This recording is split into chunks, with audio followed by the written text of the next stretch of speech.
വളരെ പ്രധാനപ്പെട്ട മറ്റൊരു വാർത്ത ഇന്ന് നമ്മുടെ മുൻപിലേക്ക് ഇന്ന് വൈകുന്നേരമാണ് എത്തിയത്. കേരളത്തെ നടുക്കിയൊരു വാർത്ത കൂടിയായിരുന്നു. ചാലക്കുടിയിൽ പോട്ടയിൽ പട്ടാപ്പകൽ ബാങ്ക് കവർച്ച. ഇന്നിപ്പോൾ അതുമായി ബന്ധപ്പെട്ട പുതിയ വിവരം നമ്മുടെ മുൻപിലേക്ക് എത്തുന്നത് പ്രതി ആലുവ ഭാഗത്തേക്ക് കടന്നതായി സൂചനകൾ ലഭിച്ചിരിക്കുന്നു.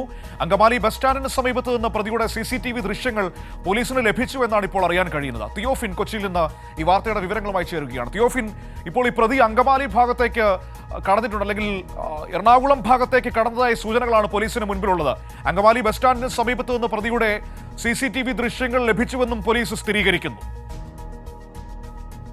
കോട്ടയിൽ നിന്നും 15 ലക്ഷത്തോളം രൂപ കവർന്ന പട്ടാപ്പകൽ കത്തി കാണിച്ച് കവർച്ച നടത്തിയ പ്രതിയാണ് ഇപ്പോൾ ആലുവ ഭാഗത്തേക്ക് കടന്നിട്ടുണ്ടെന്നൊരു സൂചന പോലീസിന് ലഭിച്ചിരിക്കുന്നത്. പ്രതിയുടെ നിന്ന് സംശയിക്കുന്ന രീതിയിൽ ഒരു CCTV ദൃശ്യം അങ്കമാലി KSRTC ബസ് സ്റ്റാൻഡിന് സമീപത്ത് നിന്നും പോലീസിന് ലഭിച്ചിട്ടുണ്ട്.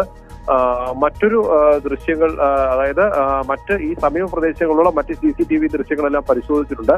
അതിൽ നിന്നും അങ്കമാലിയിൽ നിന്നും പെരുമ്പാവൂർ ഭാഗത്തേക്ക് പ്രതി കടന്നിരിക്കാമെന്നൊരു സംശയം പോലീസിനുണ്ട്. എന്തായാലും പെരുമ്പാവൂർ, അങ്കമാലി, ആലുവ ഭാഗങ്ങളിൽ പോലീസിന് വ്യക്തമായ നിർദ്ദേശം നൽകിയിട്ടുണ്ട്. സംശയാസ്പദ സാഹചര്യത്തിൽ CCTV ദൃശ്യങ്ങളോ മറ്റോ പരിശോധിക്കണം. അതോടൊപ്പം തന്നെ ആരെങ്കിലും സംശയാസ്പദ സാഹചര്യത്തിൽ ഇത്തരം അതായത് പ്രതിയുടെ ലക്ഷണങ്ങളോട് കൂടിയ നേരത്തെ പ്രതിയുടെ പ്രതി ധരിച്ചിരുന്ന വസ്ത്രങ്ങളെല്ലാം ദൃശ്യങ്ങളുടെ മാധ്യമങ്ങളിലൂടെ എല്ലാം വ്യക്തമായതാണ്.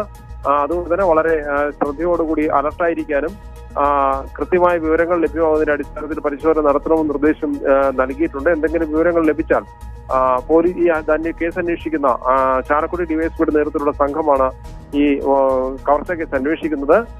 അവർക്ക് വിവരങ്ങൾ നൽകാൻ ആവശ്യപ്പെട്ടിട്ടുണ്ട്. ഈ അങ്കമാലിയിൽ നിന്ന് ലഭിച്ച CCTV ദൃശ്യം ചാലക്കുടി പോലീസിന് കൈമാറിയിട്ടുണ്ട്. മനു, ശരി, ഏതായാലും നാടെങ്ങും പരിശോധനകൾ നടക്കുകയാണ്. എത്രയും വേഗം ആ പ്രതി വലയിലാകുമെന്ന് തന്നെ നമുക്ക് പ്രതീക്ഷിക്കാം. ഇന്ന് പട്ടാപ്പകൽ ഉച്ചയ്ക്ക് 1:30 മണിയോടുകൂടിയാണ് ഈ കവർച്ചയുണ്ടാകുന്നത്. 15 ലക്ഷം രൂപ ഫെഡറൽ ബാങ്കിന്റെ ശാഖയിൽ നിന്ന് കവർന്നു എന്നാണ് നമുക്ക് മനസ്സിലാക്കാൻ കഴിയുന്നത്. ഈ ജീവനക്കാരെയൊക്കെ ഒരു മുറിയിൽ പൂട്ടിയിട്ടതിനു ശേഷം ക്യാഷ്യറുടെ കഴുത്തിൽ കത്തിവെച്ച് ഭീഷണിപ്പെടുത്തിയാണ് ഈ പണം എടുത്തതെന്നാണ് നമുക്ക് അറിയാൻ കഴിയുന്നത്. ഏതായാലും എത്രയും വേഗം അയാളെ പിടികൂടാൻ കഴിയട്ടെ എന്ന് ആഗ്രഹിക്കാം.